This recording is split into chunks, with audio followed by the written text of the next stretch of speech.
So we're back here again, discussing the Stephen Avery, Brendan Dassey, cases. I'd like to reflect more on the Brendan Dassey confession, because overall, that's what led to not only Stephen Avery's conviction but Brendan Dassey's conviction as well. So after some research, I found out that food, drinks, and breaks are all part of a non-coerced confession analysis when it comes to determining whether or not a confession was coerced in a court of law. So to me, what that almost sounds like, is basically them saying, if I were to kidnap somebody, as long as I fed them, made them comfortable, it wouldn't be kidnapping, it'd be babysitting, I mean, that's just absurd to me. The other big question I have that seems to go unanswered, and I'm not really clear, maybe it is mentioned somewhere, maybe not. But the first, one of the times they questioned Brendan, they did it at his school, okay? Now, my big, thing there is, like I said, they did it at the school, and I mean, these police officers going to a child's school, walking in there and basically telling, whoever's in charge, the principal, the vice principal, the secretary, whoever they spoke to, yeah, we're here to question this kid. To me, I feel as though, we send our children to school for learning, okay? We don't send them there to be, questioned by the police. Was Brandon's mother, Barb, was she notified that they were going to go there? Did the school make an attempt to find out whether or not, Barb was notified? Why didn't the school have somebody sit in on the questioning, for his protection? I mean, you can't tell me that the people that were in charge of that school weren't familiar with Brendan's intellectual abilities. And then this whole crap about also, they made it known in the court when they were talking about the coerced confession and trying to get Brendan out, that the first couple interviews or interrogations weren't interrogations, they were interviews. And that's why they didn't, read him his Miranda rights and blah, blah, blah. Oh, come on. I mean, they full well knew what they were doing.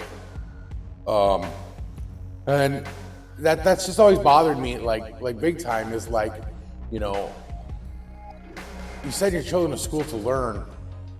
And I get that, the police can come and question your kid, but did she know? And why did the school do anything? Why didn't the school say, hey, I don't think this is a good idea. This isn't the right time and place to be doing this.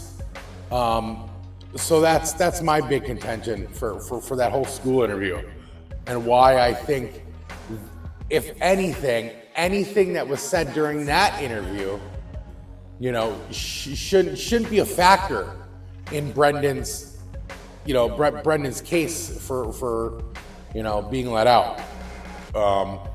They say no promises were made to Brendan. Yet multiple times, you have to think like a 16-year-old who doesn't understand what everyday conversations even mean. So in that retrospect, Brendan can't comprehend what's going on and why he's being questioned about this. How would that in turn affect his emotional state during this. The way his Miranda rights were read to him when they were read to him. One of the investigators basically said, you have the right to an attorney. If you cannot afford one, one will be appointed to you. And then basically said in the next breath, but we can't get you one today. So we're just gonna question you and you have to sit here and listen to us banter and listen to what we believe happened. It was basically just to strengthen their agenda. Put Brendan in a place where he knows, maybe he knows, he has these rights now, but you just made them impossible for him to comprehend that he does have a right to an attorney. And if he would, if he would have understood that and said, hey, I want an attorney, what would they have done? I mean, would they have just been, well, Brandon, we can't get you an attorney, so we just, you have to answer our questions. So, I mean, that's that. My other big aspect is, was he really free to go? They punched that point home quite a few times in these interrogations or interviews, as they say, quite a few times. Brendan, you don't have to talk to us. You can get up and leave whenever you want. But I mean, if you look at how they set it up, yeah, Brendan was on the nice upholstered couch. That was something else they brought up in his, trying to get him released case. Though the couch was upholstered, he was comfortable. Okay, yeah, but in the same aspect, you have two authority figures, two people that Brendan is supposed to, follow their orders at least. Whether he liked cops or not, because of what happened to his uncle before, that's like a general thing in a child's mind. These are police officers. Listen to what they have to say. Okay, so now they position themselves in such a way that, we can speculate. So, if Brendan would have got up and walked out, would he been able to leave freely, or would they have tried to stop him? I mean, that's my big contention there. Would he been able to leave? We don't know.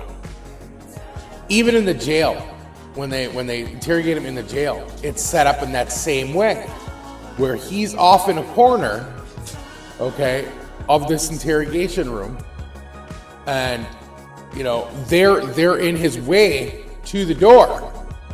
So if Brandon, and Len Kaczynski, his appointed lawyer, was overall just incompetent when he set up that interview, because he should have been there with Brendan. He should have just been there. And then you got that O'Kelly dude who his lawyer hired. I've heard multiple people say, and multiple experts in the criminal justice field say, when asked the question, have you ever heard of a defense lawyer hiring a private detective to interrogate or question their client? And almost every single one of them said, no, absolutely not. That's something unheard of. Why would you do that? You'd hire a private investigator maybe to, interview or interrogate some other people maybe involved or they believe to be a part of it, but never your own client. I mean, you question your client. And then his whole little press conference thing he did. He basically went out and said, hey, look, my client is guilty of this horrible crime beyond a reasonable doubt. And basically said, I can't defend him. So we're going to do this. So like I said, was there really a way for Brendan to get out? And then my other big contention that everybody seems to point to, especially the new convicting a murderer series is these phone calls that Brendan made to his mother. But if you go back to that interview or that interrogation, when he's at the jail without a lawyer, I can't remember if it was Wiegert or Fassbender, one of them basically tells Brendan, hey, you're gonna call your mom tonight and you're gonna tell her this new story. I mean, because that's all it was a story.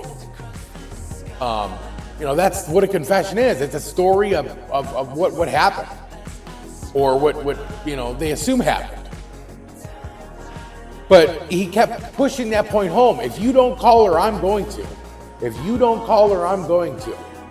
Brendan, you're going to call your mother tonight and tell her what happened. I mean, to a 16-year-old boy, or to a let's look at it more specifically, to a 16-year-old boy with the intellectual capability of a third grader, is what everybody says.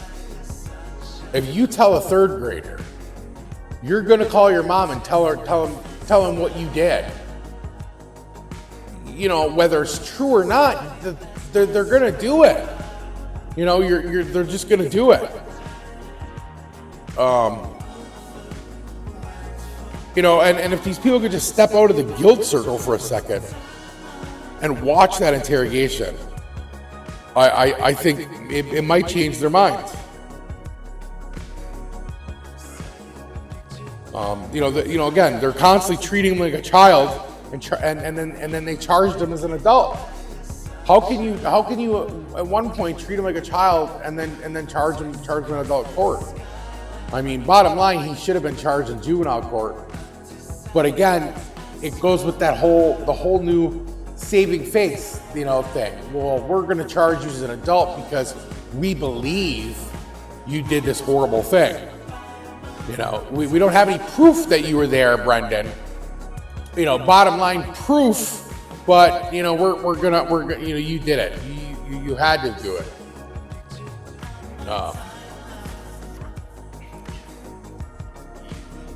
So I'm just looking at my notes here.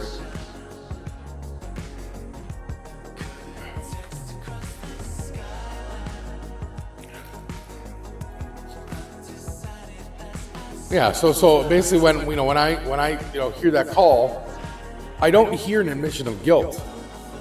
I see a scared boy doing what these improperly trained police detectives, again, doing exactly what they wanted him to do. Tell the story to your mother.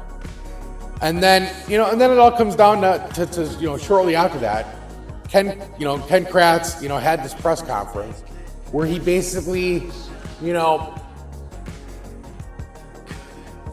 told a story and then over-exaggerated details that, weren't pertinent, and people make fun of it, but I mean, it's true. He overuses the word sweat and sweaty in there, like he's trying to paint a picture of some weird, sick fantasy he might have. The whole dynamic of any of these interrogations or interviews, whatever they choose to call them, seem to all circle around like a sexualization of it. I mean, they had no evidence that any assault of that nature happened to Teresa Halbach.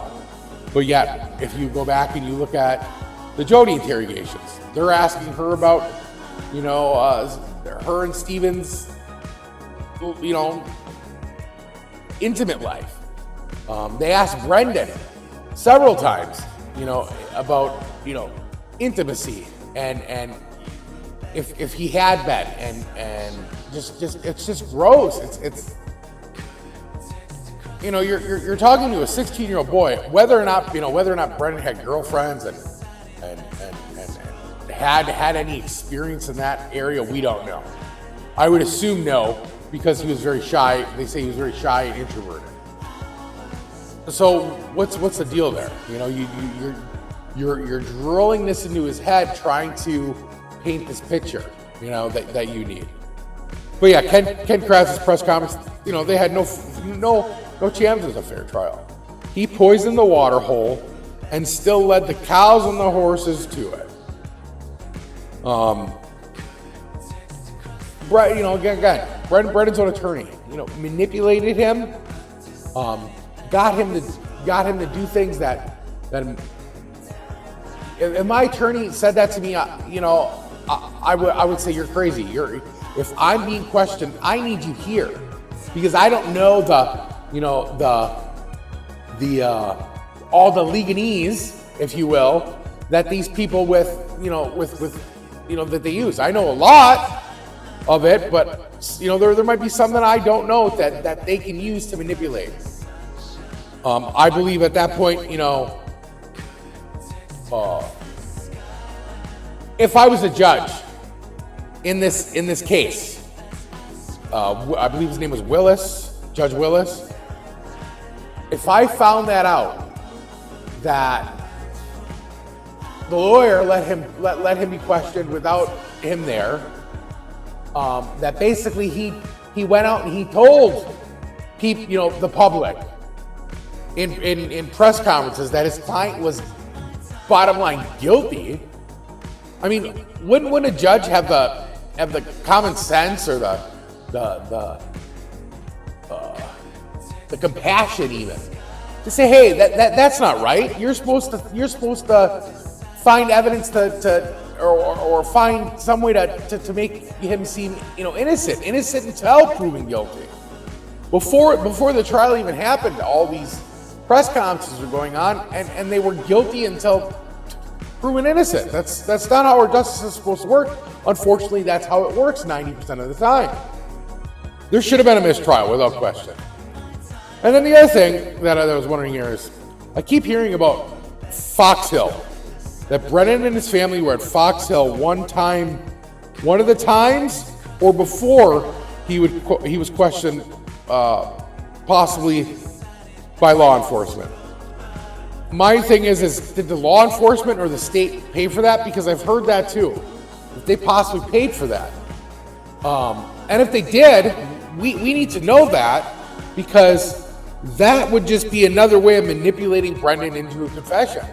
By basically going, here, we're gonna send you here for a couple days, to think about, what you want to tell us. But look, it's a beautiful place, so have fun. That's just something that's always just baffled my mind. Because I hear about it a lot in these things that I watch and in my research.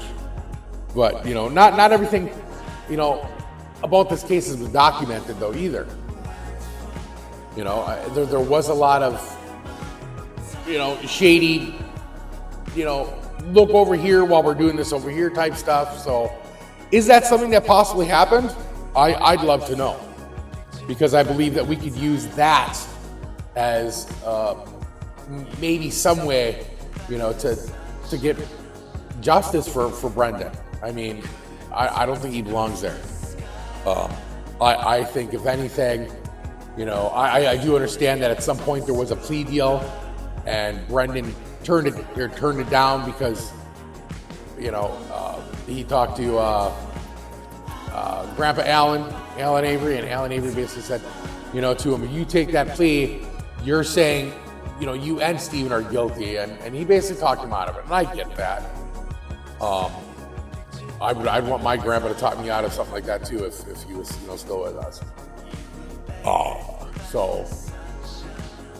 And Brendan not taking a plea deal, yeah, he got more time, but at the same sense, the sentencing and all that is to the judge's discretion as well. I mean, I know there are maximum and minimum, but I mean, Brendan was 16 years old, 17 at the most when he finally went to prison, and he's going to be in there almost till he's going to be up for parole at 50 or 50 years. But he's a 30-year-old man now. In my eyes, I think he's done enough time. Just let him out. Let him out. He's still probably got the mentality of a child. which, yeah, it can be dangerous, but at the same time, he's got no now he's got no life experience, so real life experience. You let him out when he's, say they do grant him parole when he's, 50 or however old it is. I can't remember what they said. I've heard several different ones. But imagine getting out. You went to prison when you were 16 years old for a crime you possibly didn't commit. You get out. What are you supposed to do? I hope they offered him some sort of schooling in there. But at the same time, it's the life lessons that help, and he's not getting those life lessons. He's not. We're getting them from the proper people. So yeah, there's that. But in closing, in part of the closing, I'd like you to imagine yourself in a room with two adults pretty much in the corner of the room. They position themselves close to the door they have positioned themselves as close to the door as possible without technically blocking it, repeatedly calling you a liar no matter what you say. What would you possibly say or do? For me, the dead giveaway to all this being a coarse confession and that Brendan had nothing, he was making stuff up on the fly to appease the officers and the investigators so he could leave. Because at the end of the interview, he flat out says, "Can I go home now?" And then they inform him, "No, you can't. You're being arrested." Because he did everything he thought he was supposed to do. He did everything they said, without making their promises. Brendan, we're in your corner. We're going to help you with this. Then they, the whole lying thing to him. The DA wants to charge you. They all think you had a part of it. But yet, they, like I said, no evidence of Brendan even being there. Just basically what he said, and that was after hours and hours of being questioned.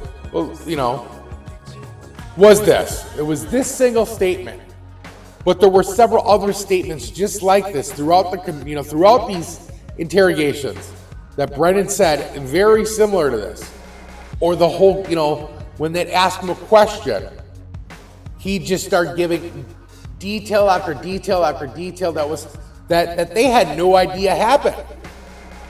Because he was making things up in his head. He was trying to get a story so he could go home. But when they asked Brendan who shot her in the head, Brendan said, or they asked him, "Brendan, I'm just going to come out and say it. Who shot her in the head?" Let me correct that. And then Brendan said he did. The investigator, I don't remember if it was Wiegert or Fassbender, follows up with, "Why didn't you tell us that?" Brendan replies, "I couldn't think of it. I couldn't think of it." Let that sink in. He couldn't think of it.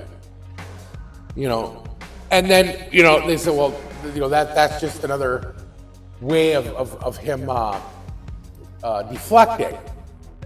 No, because several times you hear Brendan say, "I couldn't remember." This time he says, "I couldn't think of it." Why? Because he wasn't there. He was telling a story. That's why the amount of time she was shot got changed. That's why where she was dead, if you will, changed. First it was she was dead in the trailer. We brought her to the garage. We just shot her. Just to make sure she was dead.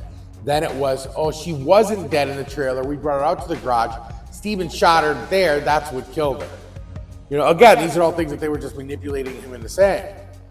You know, it just really scares me that, you know, police, prosecutors, can spin a narrative, and there doesn't have to be any evidence that a person was there, but because they need that, they can paint a picture. And if you believe they didn't paint a picture with Brandon, if you believe that they didn't manipulate him in some way, shape, or form, you know, I don't know. Watch all the confessions. Listen to all the confessions. The audio on some of them, you know, because there's several. I think there's one or two that are just audio, including the famous, what do they call it? The tick video where they're questioning him in the car, a police car, I imagine. I think it's up in up at the cabin. I'm not 100% sure on that. But they're questioning him in the car again. You know, he's in a police car with, you know, I think two people, and it's not really at the cabin. They took him somewhere else. You know, they you know, went down the street, went down the block, you know, went over here, over there. You know, again, you got to ask yourself there, you know, did Brendan really have a choice to stop the interview? You know, if Brendan would have got out of the car, you know, would he have known where to go to get back to the cabin?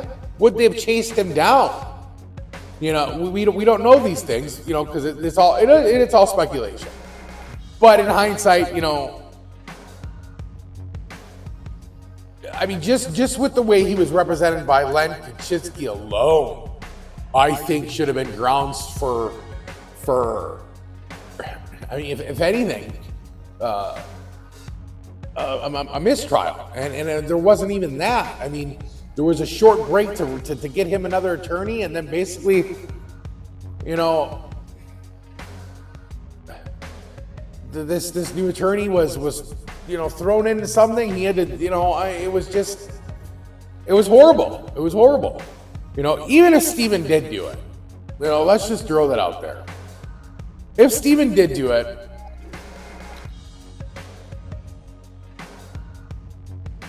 I strongly believe if Stephen did do it, he acted alone. He did it alone. And even if Brendan did help, you know, even if he did help, you know, he was 16 years old. Again, you got to go back to that whole factor of, you know, this is, you know, Stephen is someone that Brendan respects. Stephen is someone that Brendan, you know, looks up to. You know, you got to take that into consideration when he's talking to the cops then as well. Even though Brendan does express a disliking for the police in one of the interviews when he says, basically says, why? So you can send my uncle away again for another 18 years? Yeah, there's disdain there for the police. But at the same time, you can clearly see in these interrogations or interviews, like I said, whatever they want to call them, that Brendan is listening. Brendan is, you know, he doesn't know these, you know, certain things. He doesn't know he can get up and walk out. I mean, they tell him that, but these are all people that Brendan is told that he should listen to. These are all people that's drilled into our children's head, even at their schools. You know, kids have been told for years through DARE programs and through you know, various other things in their school life that they should, you know, the cops are the good guys. Well, that's you know, it's a sad fact, and it's part of the world. They're not. You know, there are good cops, but then, you know, for every good cop, there's probably a bad one somewhere. You know, doing something that he shouldn't be doing, and they did a lot of things they shouldn't have been doing in this. You know, like I said, if a child is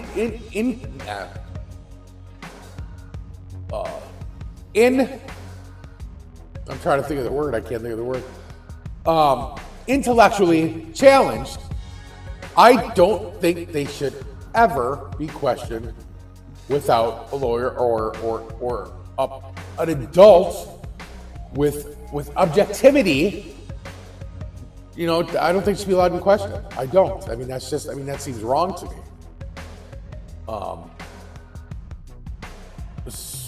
So yeah, I mean,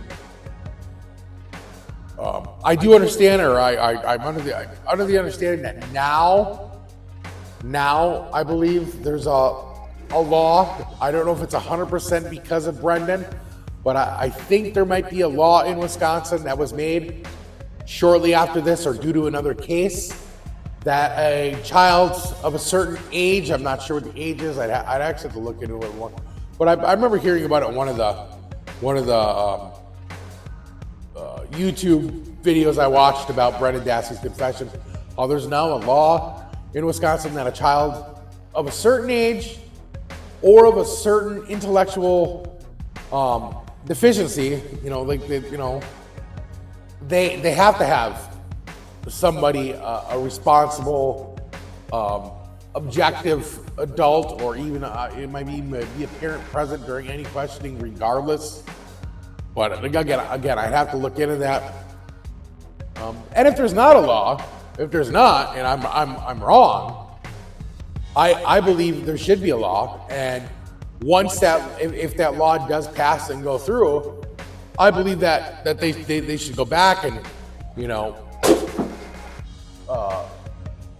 sorry, that was the cat playing with the cat tree.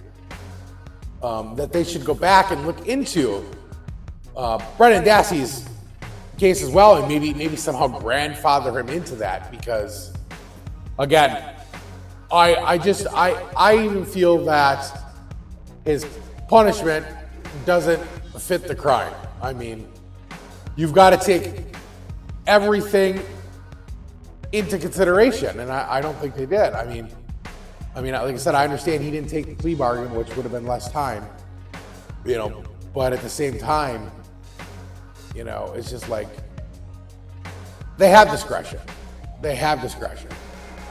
You know, the judge can make, you know, bottom line, any sentence he wants, as long as it's not cruel and unusual. You know, as long as it's not, you know, we're gonna, you know, I mean, just, you know, cruel and unusual is. I mean, as long as it's not outrageous, they can sentence, you know, make any sentence they want. I mean, it doesn't have to be the maximum. It doesn't have to be the minimum. I mean, they could have sent Brendan to, you know,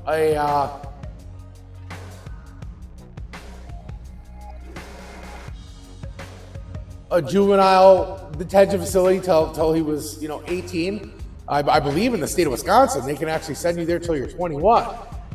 So they could have sent him there till he's 21, and then gave him, you know, a couple years in actual adult prison, and then gave him the rest on supervision. I mean, like I said, Brendan, if Brendan did help in this, he experienced something horrible, and then basically was, you know, sent to a horrible place and basically told, hey, good luck. But that's all I have for today. Again, if you like what I'm doing, tune in. If you don't, tune out.